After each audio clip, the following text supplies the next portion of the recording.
ST welfare association BST मध्ये चालवतात त्यांची संघटना आणि कैलासवासी मनोज संसारे यांची बहुजन एम्प्लॉईज युनियन अशा 5 संघटना एकत्रित करून आम्ही हे पॅनल टाकलेलं आहे, ज्या पॅनलचं नेतृत्व मी स्वतः करतो आहे आणि हे संपूर्ण सहकार म्हणून भाऊनी दिलेल्या मार्गावरती चालण्याचं काम आम्ही करतो आहोत। आणि हे करत असताना ही निवडणूक लढण्यामागचं कारण असं की सातत्याने 15 ते 20 वर्ष या पतपेढीवरती मुंबई बँकेच्या मदतीने पतपेढी मोठी झाली। आज जवळजवळ 4000 कोटीपेक्षा अधिकच्या टर्नओव्हरची पतपेढी असताना या पतपेढीचा मनमानी कारभार चालला होता, ज्यामध्ये अनेक भ्रष्टाचार, मनमानीपणा आणि लोकांचं न ऐकणं हे अनेक तक्रारी माझ्याकडे सातत्याने येत होत्या। मागच्या 2 वर्षाच्या कालावधीत बेस्ट युनियनमध्ये अतिशय चांगल्या पद्धतीने कामगिरी करून काम करण्याचा प्रयत्न केला, ज्यामध्ये 750 लोकांना 16 वर्षापासून जे कॅज्युअल होते त्या कॅज्युअल लोकांना परमनंट करण्याचं काम माननीय देवेंद्रजी आणि एकनाथजींच्या आशीर्वादाने मी करू शकलो, याचा मला अतिशय आनंद आहे। वर्षानुवर्ष बीएसटी मध्ये प्रमोशन्स नव्हती, त्या प्रमोशनचा 10 वर्ष 20 वर्ष 30 वर्ष जे महापालिकेला जो नियम आहे त्या नियमात करण्याचं काम केलं।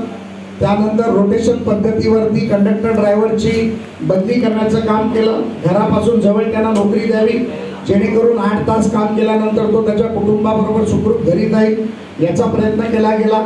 बीएसटी डेपोमध्ये कामगारांना, कंडक्टर ड्रायव्हरना विश्रांतीसाठी रूम मिळावी आणि त्यांना देखील सुखरूप जीवन जगता यावं यासाठी प्रयत्न केला गेला।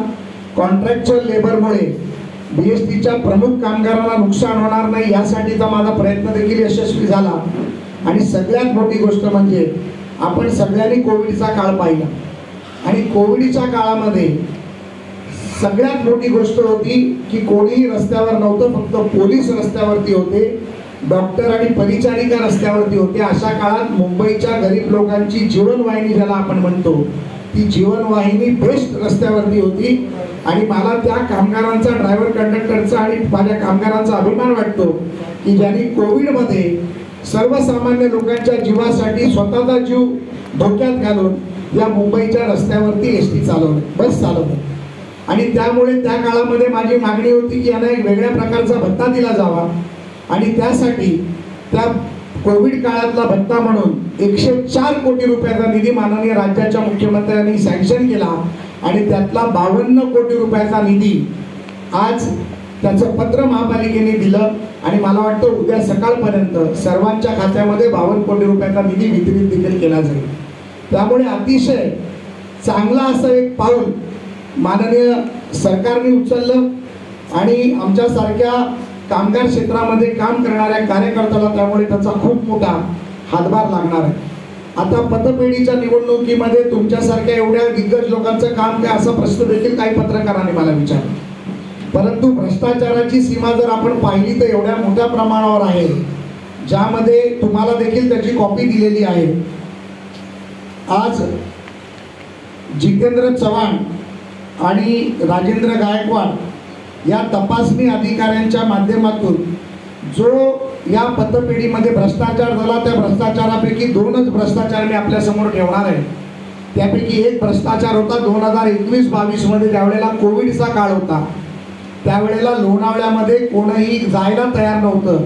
अशा काळात बेस्ट पतसंस्थेच्या तेव्हाच्या पदाधिकाऱ्यांनी आणि बेस्ट कामगार सेनेच्या पदाधिकाऱ्यांनी तिथे 6 बंगले का 7 बंगले विकत घेतले, ज्याची 2021 मध्ये वेबसाईटवरती किंमत ही 6 कोटी रुपये दाखवत होती। त्या काळामध्ये ते बंगले यांनी 18 कोटी रुपये देऊन विकत घेतले।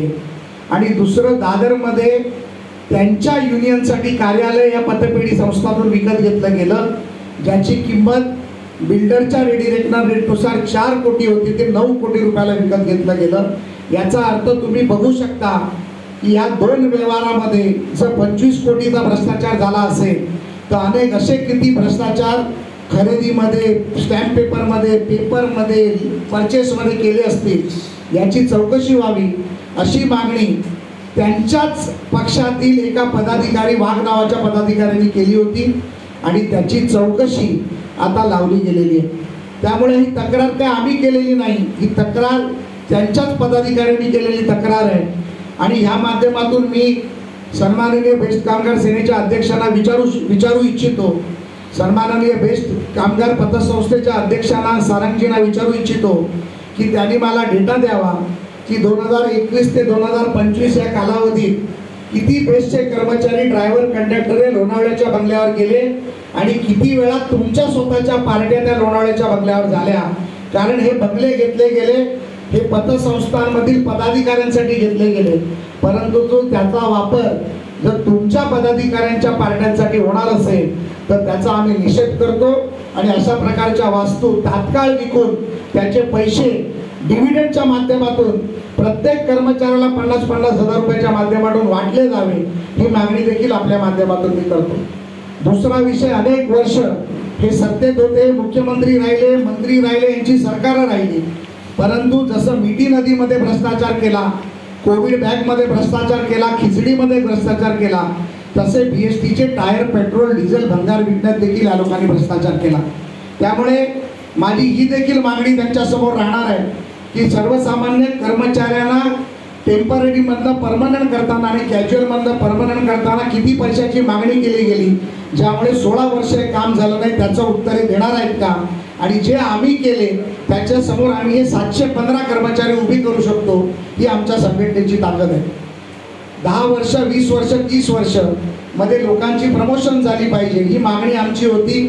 जे BSTचे नियम आहेत तेच म्युन्सिपल कॉर्पोरेशनचे नियम आहेत ते BSTला लागावे ही आमची मागणी होती, परंतु ते होऊ शकलं नाही. ती मागणी देखील आमच्या माध्यमातून मान्य झाली. आणि हे सर्व करत असताना मला या निवडणुकीमध्ये पत्रकार परिषद संपत असताना एकच गोष्ट सांगायची आहे की निवडणूक आम्ही श्रमिक उत्कर्ष सभा, आम्ही समर्थ बेस्ट कामगार सेना, बेस्ट राष्ट्रीय कर्मचारी सेना, electric worker union, SC ST welfare association, Bahujan employees union या माध्यमातून सहकार समृद्धी पॅनल म्हणून लढतोय. आणि या सर्व नेत्यांनी आज व्यासपीठावर बसलेले विलास पवार असतील, आमचे किरणजी असतील, आमचे साळवेजी असतील, त्यानंतर माननीय आमच्या आपले संजय गाडीगावकर असतील आणि सर्वांच्याच माध्यमातून माझ्या नेतृत्वाखाली निवडणूक लढण्याचा निर्णय घेतला, त्यासाठी मी त्यांचं देखील मनापासून स्वागत करतो, अभिनंदन करतो. आणि ही निवडणूक मी प्रसाद लाड म्हणून लढतोय आणि आम्ही सहकार समृद्धी म्हणून पॅनल लढतोय हे देखील या माध्यमातून मी जाहीर करतो. माझी माननीय दरेकर साहेबांना देखील विनंती आहे की त्यांनी आपल्याला मार्गदर्शन करावं आणि त्यानंतर आपली काही प्रश्न उत्तरं असतील तर आपण आम्हाला विचारू शकतो. सन्माननीय आमदार, मुंबई जिल्हा मध्यवर्ती बँकेचे संचालक, माझे सहकारी प्रसाद लाड यांच्या नेतृत्वाखाली बेस्ट एम्प्लॉईज कोऑपरेटिव्ह क्रेडिट सोसायटीची पंचवार्षिक निवडणूक लढवली जाते.